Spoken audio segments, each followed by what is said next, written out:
நானும் லவ் பண்ணேன். ரட்சிக்கப்படுறதுக்கு முன்னாடி 6 வருஷம் லவ் பண்ணேன். 6 வருஷம், 1 வருஷம் 2 வருஷம் 6 வருஷம் ரட்சிக்கப்படுறதுக்கு முன்னாடி லவ் பண்ணேன். நான் ரட்சிக்கப்படுறதுக்கு ஒரு சூழ்நிலையில் நான் ரொம்ப திருடுவேன், ரொம்ப கஞ்சா அடிப்பேன், ரொம்ப குடிப்பேன், ஊரில் யாரையுமே மதிக்க மாட்டேன். அதுதான் என்னுடைய வாழ்க்கை. ஊரில் லேடிஸை பார்த்தா ஒரு மாதிரி கேட்பேன். எங்கள் அப்பாவெல்லாம் கண்ணு மேலே அடிச்சு கண்ணு வீங்கி போயிட்டு வெளியே பையன் அடிச்சிட்டேன் அப்படின்னு சொன்னால் வெளியே போனால் அசிங்கமாக இருக்குமேன்னு சொல்லி வீட்லேயே இருந்தார். எங்கள் அம்மா இன்றைக்கும் நொண்டி தான் நடப்பாங்க. நாம்மா நொன்ற அப்படின்னு கேட்டால் இன்றைக்கி நல்லா இருக்கிறடா, ரொம்ப சந்தோஷமாக இருக்குது, அன்றைக்கி குடிக்கும் போது காலில் எட்டி வச்சல ஜவ்வாக இருந்துட்டு இருக்குதுடா, அதனால தான்டா நொண்டி போகிறேன். அப்படி இருந்த பையன்தான். நானும் லவ் பண்ணேன் 6 வருஷம். அதுக்கப்புறமா யாருமே வேணான்னு ஒரு பிரச்சனை வரும்போது கஞ்சா வித்த பையங்க இன்றைக்கி ஆண்டவரை பற்றி கத்தி பேசுகிறேன். அவருடைய அன்பை ருசி பார்க்காம கத்த முடியுமா? கூச்சம் இல்லாமல் பேச காரணம் என்ன தெரியுமா?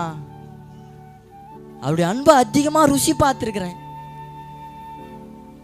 இருந்த பையன் நானும் லவ் பண்ணேன் 6 வருஷம். நான் ரட்சிக்கப்படுறதுக்கு கொஞ்ச நாளுக்கு முன்னாடி எங்கள் ஊரை விட்டே என்னை ஒத்திக்கிட்டாங்கன்னு சொல்லணும். ஊருவில் வந்தால் நாங்களாவே போலீஸுக்கு ஃபோன் பண்ணுறோம், அவனை வந்து பிடிக்கலாம் அப்படின்னு சொல்லி தலைவர்கிட்டலாம் போய் பேசி நான் ஊருள்ள வந்தால் என்னை பிடிக்கிற ஒரு ஸ்டேஜில் நான் ஒரு ஊருக்கு போகிறேன், எங்கள் பெரியம்மா வீட்டுக்கு போகிறேன். என்னை யாருமே சேர்த்துக்க மாட்டாங்க, சொந்த பந்தம் யாருமே சேர்த்துக்க மாட்டாங்க. அவங்க வீட்டாண்ட போனால் நான் அவங்க பசங்களை கெடுப்பேன் அப்படின்னு சொல்லி என்னை யாருமே சேர்த்துக்க மாட்டாங்க. இவன் வந்தால் நம்ம வீட்டில் இருக்கிற பொருளை ஏதாச்சும் திருடிட்டு போயிடுவானோ, இவன் வந்தால் நம்ம பசங்களை கெடுப்பானோ, இவன் வீட்டாண்ட வந்தால் போலீஸ் நம்ம வீட்டாண்ட வந்து நம்ம பசங்களை பிடிக்குமோ அப்படின்னு சொல்லி வீட்டாண்ட என்னை யாருமே சேர்த்துக்க மாட்டாங்க. என்னுடைய சொந்த சித்தப்பா ஊழியம் செய்கிறாரு, அவருமே சேர்த்துக்க மாட்டார். நான் எங்கள் பெரியம்மா வீட்டாண்ட இருக்கும்போது அப்போது வக்கீல் வச்சு பேசும்போது நாங்கள் ஒரு 8 பேர் ஒரு வீட்டாண்ட போயிட்டு ஒரு அம்மாவை ஒரு அப்பாவை ஒரு பையனை என் கூட சுற்றி இருந்த பையனை பாட்டெல்லாம் எடுத்து அடிக்க ஆரம்பிச்சிட்டோம். அதில் ஏற்கனவே என் மேலே நிறைய போலீஸ் கேஸ் இருக்குது. இந்த போலீஸ் கேஸ் கொஞ்சம் ஒயிட் ஆகிட்டு கேஸ் கொடுத்துட்டாங்க. இதில் நான் என்ன பண்ணிட்டேன், நான் ஊருக்கு போயிட்டேன். என் கேஸ்கார பசங்கள்லாம் போலீஸ் பிடிச்சி அப்போ எனக்கு ஃபோன் வருது, இந்த மாதிரி உன் கூட சண்டை போட்ட பசங்கள்லாம் போலீஸ் பிடிச்சிச்சுரா, A1 உன்னை தான் போட்டுக்கிறாங்க, நிச்சயமாக உன்னை பிடிச்சா உனக்கு மட்டும் குண்டாஸ் போடாடா. குண்டாஸ்னா தெரியல. 1 வருஷம் அது அப்படி இப்படி ஒரு 7 மாதத்தில் வந்துடலாம். 7 மாதம் வரையும் உள்ளே இருக்கணும்ல.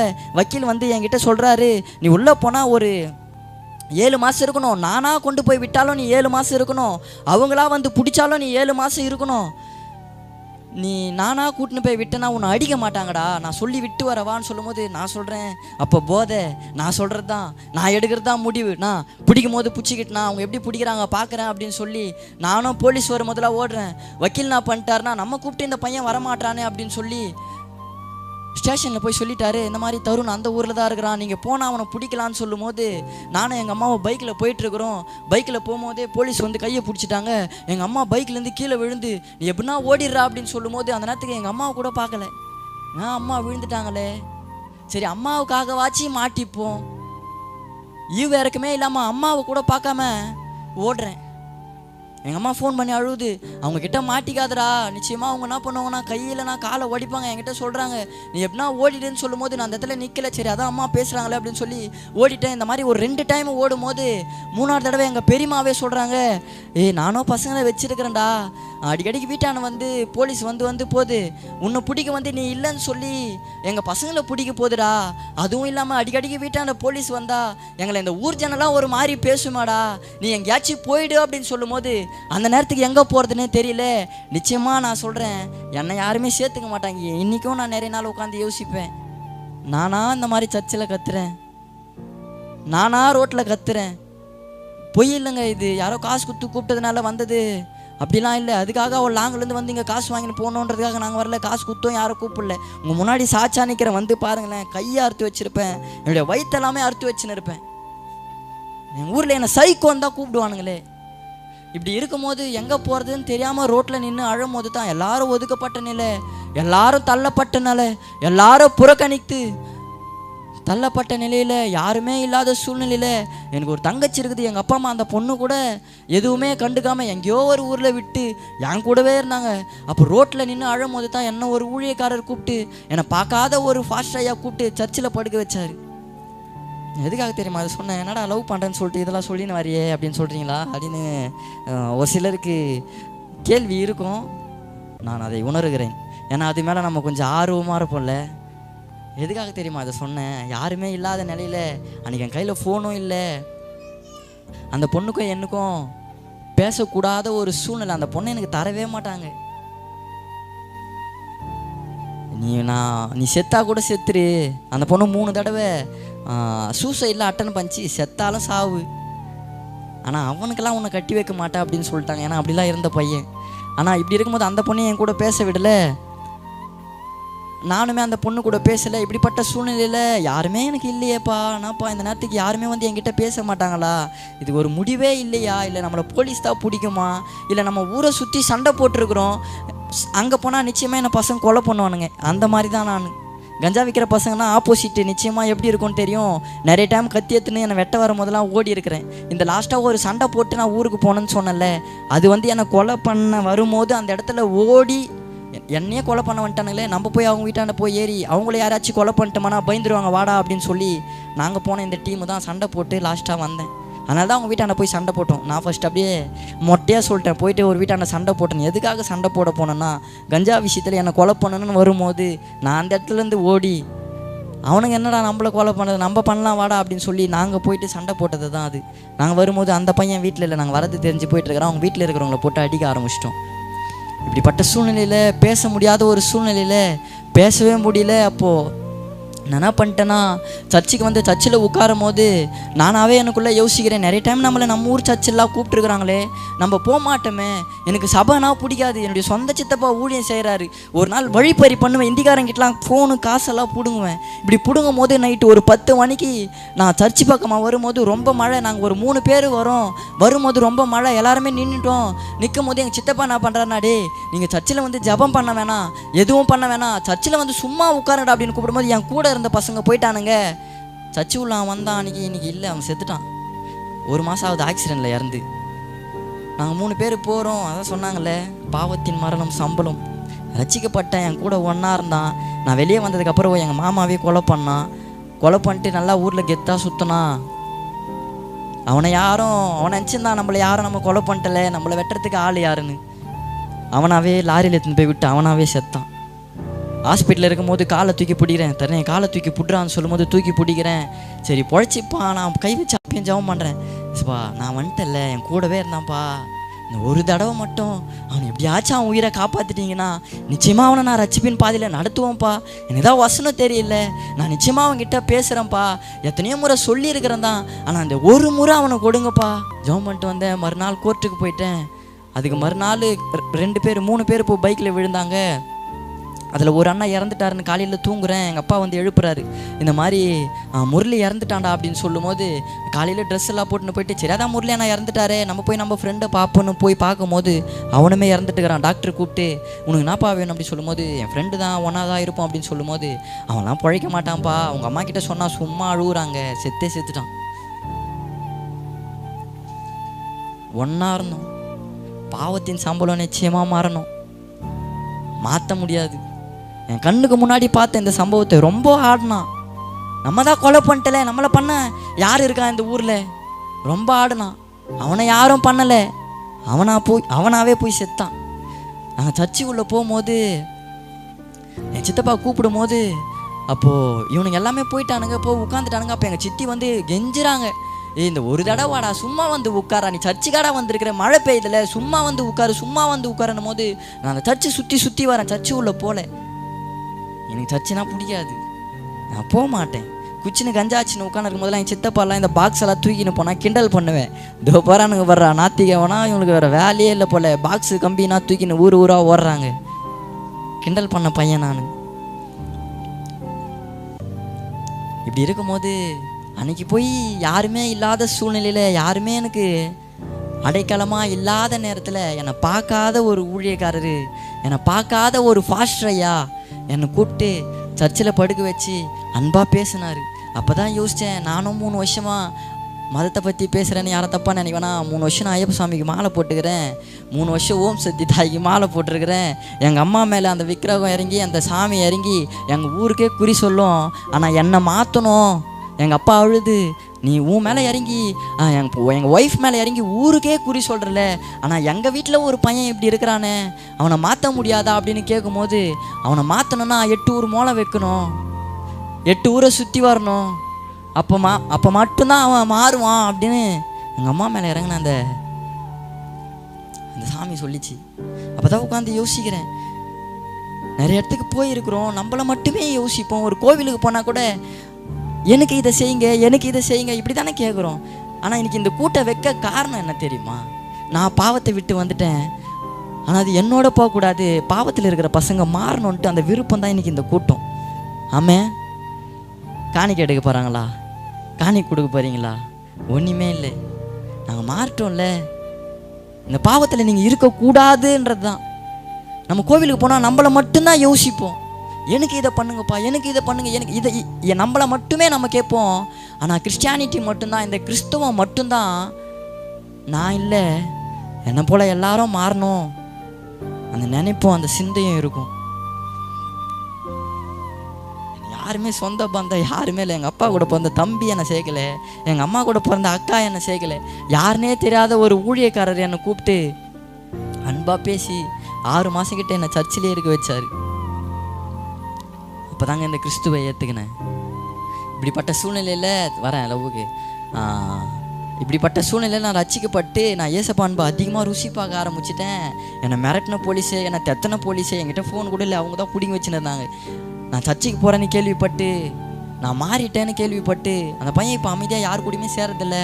அவன் 6 மாதமாக அவன் சர்ச்சிலே இருக்கிறான் போல், நாங்கள் விசாரித்து பார்த்தோம் அப்படின்னு சொல்லும் போது, மிரட்டின போலீஸே, என்னை துரத்தின போலீஸே, எங்கள் அம்மா கிட்ட வந்து உன் பையன் மாட்டினானா கையை காலை நிச்சயமாக ஓடிப்போம், வரும்போதெல்லாம் ஓடுறான்ல, நிச்சயமாக மாட்டினா காலை ஓடிப்போம் அப்படின்னு சொன்ன போலீஸே கூப்பிட்டு முன்ஜாமீன் லெட்டரை கொடுத்து எங்கள் வீட்டுக்கு அமுச்சு விட்டாங்க. போலீஸுக்கு பயந்து ஊருக்கு ஓடினேன். ஆனால் எந்த ஊரை விட்டு ஓடனோ அந்த ஊர்லேருந்து இன்றைக்கி 2.5 வருஷமாக ஊழிய செய்கிறேங்க. ஓடும்போது யாருமே இல்லாமல் ஓடினேன். ரிட்டன் வரும்போது என் கூட நான் ஏசப்பாவை கூட்டின்னு வந்தேன். என் கூட இருந்த பசங்க க்ளோஸ் ஃப்ரெண்ட்ஸ் எங்கள் மாமாவை கொலை பண்ணானுங்க. அதில் நிச்சயமாக என்னை பிடிக்கணும் போலீஸு. ஸ்டேஷன்லேயே வச்சு கேட்டாங்களா, டே உங்கள் தருண் உங்கள் கூடவே இருந்தால அவன் இதில் இருக்கிறானா இல்லையான்னு சொல்லும் போது அவனை சொல்லிக்கிறானுங்க, இல்லை இல்லை நாங்கள் பண்ணதே தருண் அவங்க மாமாவை தான், தருண்லாம் இதில் இல்லை. அதில் நிச்சயமாக வெளியே வந்த பசங்க சொன்னானுங்க, டேய் நீ மட்டும் ரசிக்கப்படல, நீ மட்டும் சர்ச்சுக்கு போகலன்னா எங்கள் கூட வந்துட்டுருப்படா, நீ ஒரு ஆள் இல்லைல்ல, அது மட்டும்தான்டா எனக்கு கஷ்டமாக இருந்தது. இந்த வார்த்தையை சொன்னவன் செத்தே போயிட்டான். இப்படிப்பட்ட சூழ்நிலை அந்த பொண்ணு கூட பேசுறதை விட்டுட்டேன். அந்த பொண்ணு என்ன பண்ணிச்சுன்னா, கிட்டத்தட்ட அதுக்கு நான் அதை வயசு எல்லாமே கூட்டம்லாம் ஓட்டேன். குடி போதையில் என்ன பண்ணிட்டேன்னா, கையில் பேர் டேட்டு போட சொல்லிச்சு. நீ தான் என்ன லவ் பண்ணுறல, நான் வந்து என்ன சொல்லணும்னா, அவன் தான் எங்கள் ஆளுன்ட்டு நான் சொல்லணும், நீ கையில் டேட்டு போட்டு வந்து காட்டு அப்படின்னு சொல்லும்போது, அதெல்லாம் வேணாம், டேட்டு போட்டால் பிரிவாங்களாம் அப்படின்னு சொல்லும்போது, நீ போட்டு தான் ஆகணும் அப்படின்னு சொல்லும்போது, இது என்னடா தொல்லையாக இருக்குது அப்படின்னு சொல்லிட்டு நானும் என்ன பண்ணிட்டேன், நானும் உண்மையாக தான் லவ் பண்ண போயிட்டு அந்த டேட்டுவை போட்டுன்னு வந்துட்டேன். டேட்டு போட்டுன்னு வந்து நம்மளுக்கு லவ் அதிகமாகிட்டு, டேட்டு போட்டுமே இதுக்கப்புறம் நம்மளை எந்த பொண்ணு பார்க்க போகுது அப்படின்னு சொல்லிட்டு கவர்மெண்ட் ஹாஸ்டலில் படிக்கிற பொண்ணை நானும் செத்து போனால அந்த ஃப்ரெண்டும் 2 பேர் போயிட்டு கவர்மெண்ட் ஹாஸ்டல்லேருந்து மேலேருந்து அந்த பொண்ணை பின்பக்கமாக இறக்கி தூக்கின்னு வந்துட்டோம். அவங்க வீட்டில் என்ன பண்ணிட்டாங்க, ஹாஸ்டலில் பொண்ணு காணன்னு ஹாஸ்டல் மேலே கேஸ் கொடுத்துட்டாங்க. ஹாஸ்டல்காரங்க என்ன பண்ணிட்டாங்கன்னா, ஹாஸ்டல்லேருந்து பொண்ணு காணமேன்னு ஸ்டேஷனில் கம்ப்ளைண்ட் கொடுக்கும்போது என்னை 2 நாள் தான் போலீஸே வராத இடத்துல கொண்டு போய் வச்சுருந்தேன். அந்த இடத்துல வந்து 2 நாளில் என்னை பிடிச்சிட்டாங்க. பிடிச்சி போக்சோ கேஸ்லாம் உள்ளே இருந்தேன். வயசுலேருந்தா பிரித்தாங்க. அதுக்கப்புறமா வயசான பிறகு அந்த பொண்ணே ஓடியாந்தது. வயசுலேருந்தானே பிரித்தாங்க. நான் உன் கூட தான் இருப்பேன், உன்னை விட்டு நான் வேறு எங்கேயும் போக மாட்டேன், எல்லாருக்கும் தெரியல, இத்தனை வருஷமாக லவ் பண்ணிட்டு நான் யார் கூட போவேன்னு சொல்லிட்டு அவங்க வீட்டை விட்டு நான் கூப்பிடலை, எதுவுமே பண்ணல. பஸ்ஸை விட்டு பஸ்ஸில் ஏறி எங்கள் ஊர் பஸ் ஸ்டாண்ட் வந்து நின்றுன்னு ஃபோன் பண்ணு, நீ வரல நான் செத்துருவோம் அப்படின்னு சொல்லும் போது நான் போகிறேன். ஒரு பக்கம் அது விக்கிரக ஆராதனை பண்ணுற பொண்ணு, என்னால் அதை என்ன பண்ண முடியாதுன்னா எடுத்துக்கிறேன், என்னால் அதை என்ன பண்ண முடியாதுன்னா எங்கள் வீட்டுக்கு கூட்டின்னு வர முடியாது. எங்கள் அப்பா அம்மா என்ன பண்ணுறாங்கன்னா, பாவம் முன்னையை பார்த்து யாரையோ ஒருத்தரை கட்டி இதனடா போகிற, இத்தனை வருஷமாக லவ் பண்ணலை, குடிக்கும் போது கஞ்சா அடிக்கும் போதெல்லாம் அந்த பொண்ணு உன்னை நம்பி தானே இந்த கூப்பிட்டுடா பார்த்துக்கலான்னு சொல்கிறாங்க. என் கூட வீடியோ பிடிச்சினுக்கிற தம்பியும் சொல்கிறான், நோ உனக்கு நானா மனசே இல்லையாண்ணா, அந்த அக்கா வந்து அப்படி அழுகுறாங்க, நீ நானா இந்த மாதிரி பண்ணுற. போவே இல்லை. இப்போ அந்த பொண்ணை ஏமாத்திட்டேன் தானே, என் பக்கம் பார்த்தா நான் நீதிமான் மாதிரி. நான் என்ன பண்ணிட்டேன், நான் ரசிக்கப்பட்டேன், நான் அவ்வளோதான் ஏசுப்பாக்குள்ளே இருக்கிறேன், நான் ஊழிய செய்கிறேன், நீ எனக்கு செட் ஆக மாட்டேன்னு நான் சொன்னாலும், நான் என்னை நீதிமானாக ஆக்குனாலும் நான் அந்த பொண்ணை ஏமாத்தின கணக்கு தான். அது ஏமாந்து போன ஒரு சூழ்நிலை தான்.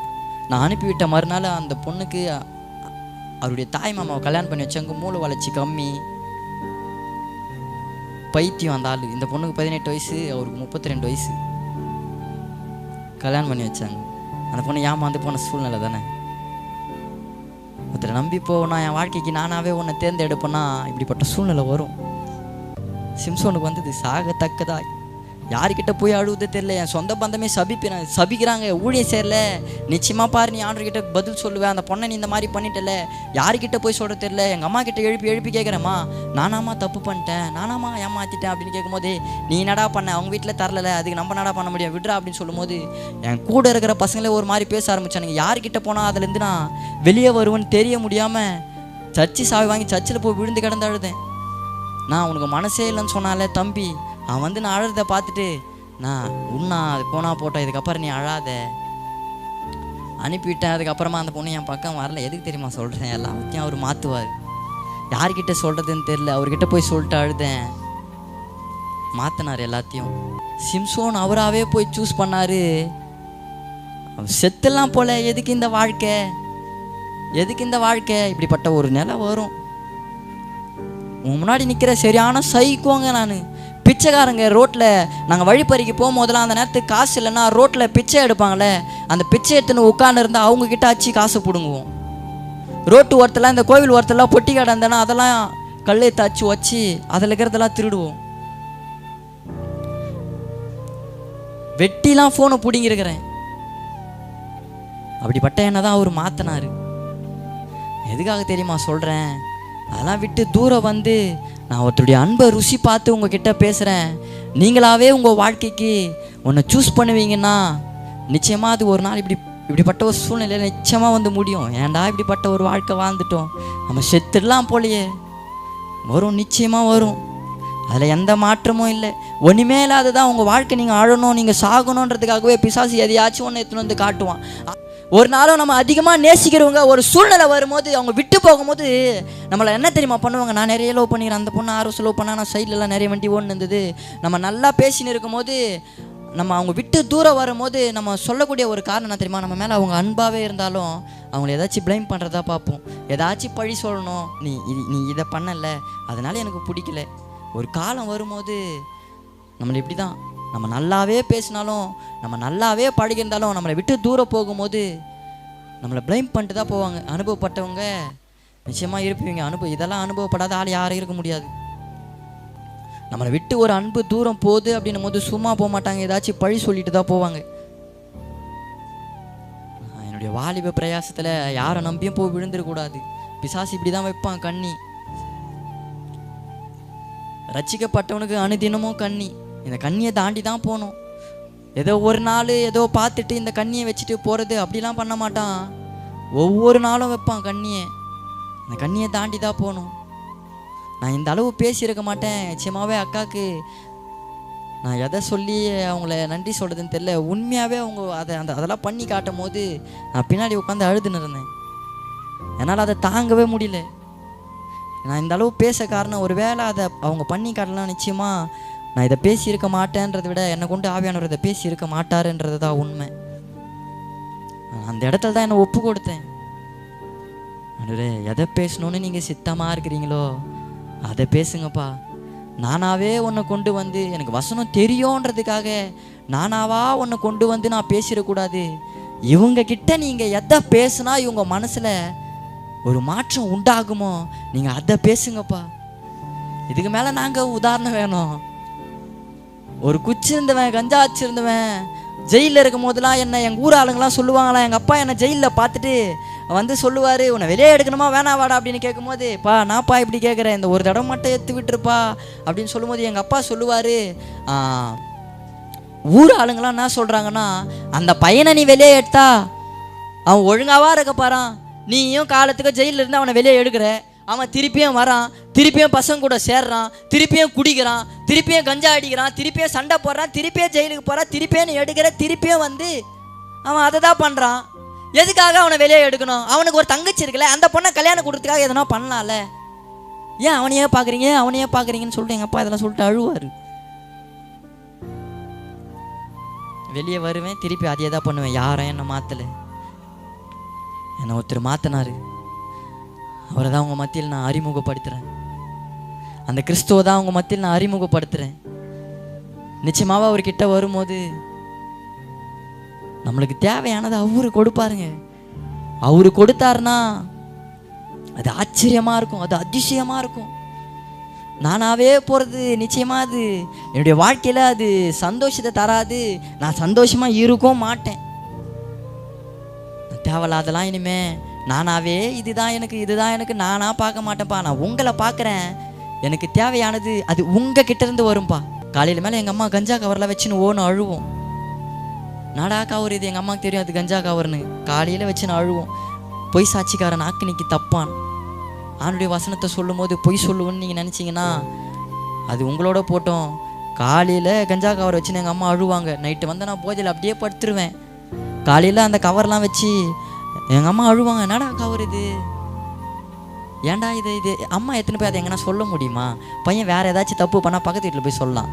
இவன் வந்து இந்த தப்பு பண்ணுறான், கொஞ்சம் பேசுங்களேன். என் சித்தப்பா ஊழியர்கள்லாம் அவர்கிட்ட சொல்லலாம், நம்ம பையன் இந்த மாதிரி பண்ணுறான், கொஞ்சம் பேசு அப்படின்னு பேச வைக்கலாம். ஆனால் கஞ்சான்னும் போது அது யாருக்கிட்டையும் சொல்ல முடியாது. எங்கள் அம்மா போயிட்டு யாருக்கிட்டனா சொல்லி அவங்க என்னை பிடிச்சி கொடுத்துட்டா எங்கள் அம்மாவுக்கு அந்த பையன் யாருக்கிட்டையுமே சொல்லாமல் அந்த கஞ்சா கவரை வச்சுன்னு அழுவாங்க. விட்டுருப்பா, இதெல்லாம் வேணாப்பா, நமக்கு யாருப்பா இருக்கா, இதெல்லாம் வேணாம். எத்தனை முறை தெரியுமா சொல்லி அழுதுருக்குறாங்க. என்னால் அதை விட முடியாது. அப்படிப்பட்ட பையன் இன்னைக்கு கிறிஸ்துவ பிரசங்கிக்கிறேன்னா இதுக்கு மேலே என்னுடைய சாட்சியை சொல்ல என்னால் முடியல. இதுக்கப்புறம் எதை சொல்கிறதுன்னு எனக்கு தெரியல. எதை பேசணுமோ அதை பேசிட்டாரு. எங்கள் அப்பாலாம் சொல்கிறேனே, காலையில் சொன்னல அதை, எங்கள் அப்பாலாம் லுங்கி கட்டிக்கின்னு உள்ளே எதுவுமே போடாமல் ஷர்ட்டு போடாமல் நான் ஒரு சண்டைக்கு கத்தி எடுக்கணும்னு வந்துட்டு போகும்போது என்னை வந்து பிடிக்கும் போது சிலுப்பும் போது லுங்கியாக வந்து விழுந்து ஒன்றுமே இல்லாமல் நின்றுந்தாராம். எங்கள் அம்மா தான் லுங்கி எடுத்து கட்டி விட்டாங்களாம். என் பையன் நான் இவனை விட்டுருவேன், நான் விட்டா இவன் யாராச்சும் போய் வெட்டிட்டானா திருப்பியும் ஜெயிலுக்கு போய் கஷ்டப்படுவான்ல, அவன் கஷ்டப்படுறதை என்னால் பார்க்க முடியாது. நான் எல்லாரும் பார்க்கட்டும், ஆனால் என் பையன் எங்கேயும் போகக்கூடாது. எங்கள் அம்மா பேர் ராணி, நீ லுங்கி எடுத்து கட்டுன்னு சொல்லும்போது எங்கள் அம்மா அந்த லுங்கி எடுத்து கட்டியிருக்கிறாங்க. ஒரு 5 நிமிஷம் அதிகமான கூட பரவாயில்ல, ஒரு 2 சாட்சி மட்டும் அப்படியே சொல்லிடுறேன், அப்படியே உட்காந்து பொறுமையுடன் கேட்குமாறு உங்களை அன்புடன் கேட்டுக்கொள்கிறேன். எங்கள் அம்மா இது எப்போ இதை சொன்னாங்கன்னா, நான் ரட்சிக்கப்பட்டதுக்கு அப்புறமா தான் இது சொன்னாங்களே. இந்த மாதிரி ஒரு நாள் நீ இந்த மாதிரி வரும்போது கத்தி எடுத்துகிட்டு ஓடும்போது அப்பா உன்னை பிடிச்சாடுறா, அப்பா பிடிக்கும் போது நீ என்ன பண்ணனா உடம்பு சிலுக்கும் போது லுங்கியை வந்து விழுந்துச்சுரா, எல்லாருமே பார்த்து சிரிச்சாங்கடா. ரொம்ப பாவிங்க நான். ஏன் தெரியுமா, அவருக்கு கஷ்டம். ஜெயிலில் இருக்கும்போது, கொரோனா டைமில் ஜெயிலில் இருக்கும்போது எங்கள் அப்பா கொரோனா வந்துட்டு இருக்குது போல், அவர் ஹாஸ்பிட்டலுக்கு கூட போகல. ஹாஸ்பிட்டலுக்கு போயிட்டு எங்கள் அப்பா தான் என்னை வெளியே எடுக்கணும். எங்கள் அம்மாவுக்கு ஒன்றும் தெரியாது. எங்கள் அப்பா தான் எல்லாமே கொஞ்சம் தெளிவாக இருந்து பார்ப்பார். அப்படி இருக்கும்போது அவர் கொரோனா வந்துச்சு அப்படின்னு சொல்லிட்டு அவர் உள்ளே போயிட்டா என்னை வெளியே எடுக்க முடியாதுன்றதுக்காகவே எங்கள் அப்பா அந்த கொரோனாலையும் ஹாஸ்பிட்டலுக்கு போகாமல் வீட்டிலே இருந்திருக்கிறாரு. என்னை வெளியே கொண்டு வரத்துக்கு ஜெயிலில் உள்ள வரும்போது என்னை உள்ளே இருந்த வார்டன்லாம் சூப்பர்நெட்டர்லாம் என்ன சொல்கிறாங்கன்னா, இவனை காலையில் அனுப்புகிறேன்னு சொல்லும்போது எங்கள் அப்பா அப்பயே காசு கொடுக்குறாரு. காசு கொடுத்து கூட அதான் நான் பெயில் ஆயிடுச்சுல, காசு கொடுத்து கூட நான் நைட்டோடு கூட்டின்னு போயிடுறேன், என் பையன் ஜெயிலில் இருக்க வேணான்னு சொல்லி காசு கொடுத்து கூப்பிட்றாரு. வீட்டுக்கு வரும்போது இரும்பினே வராரு. அப்போ வீட்டான வந்து சொல்கிறாரு, கொரோனா டைமு நிச்சயமாக எனக்கு கொரோனா தான்டா, ஆனால் நான் ஹாஸ்பிட்டலுக்கு கூட போய் செக் பண்ணல. ஏன் தெரியுமா, நான் ஹாஸ்பிட்டல் போயிட்டேன்னா உன்னை யாரா ரிட்டன் கூப்பிட்டுன்னு வருவா, அதுக்காகவே போகலடா. இப்படிலாம் சொல்லியும் நான் என்னை மாற்றிக்கலை.